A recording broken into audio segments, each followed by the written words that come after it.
আল্লাহ, আমি আপনাকে কোথায় হারিয়ে ফেলেছি? আমি তো আপনাকে পেয়েছিলাম, তাই না?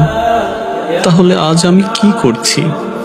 আপনার জন্যই তো আমি দুনিয়ার মোহ ত্যাগ করতে চেয়েছিলাম। আমি তো ক্ষণস্থায়ী সুখ চাইনি। তবু আজ কেন আমার হৃদয় আপনাকে অনুভব করে না? আল্লাহ, আমি তো দুনিয়ার লোভ করিনি। আমি শুধু আপনাকেই চেয়েছি। প্রতিটি সম্পর্কে, প্রতিটি ভালোবাসার প্রাপ্তির বদলে আমি শুধু আপনাকেই চেয়েছি। আমার প্রতিটি নেক কাজ ছিল আপনাকে পাওয়ার জন্য। তাহলে সেগুলো কোথায় গেল আল্লাহ?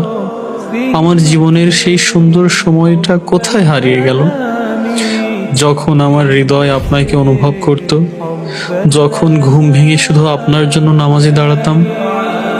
আর আজ জেগে থেকেও আপনাকে স্মরণ করি না। এটা আমার কি হয়ে গেল? আমি কিভাবে আপনার ভালোবাসা ভুলে গেছি? আমি কিভাবে এত দূরে সরে গেছি? আমার হৃদয় যেন পাথর হয়ে গেছে, যে এখন আপনাকে অনুভব করতেও কষ্ট হয়।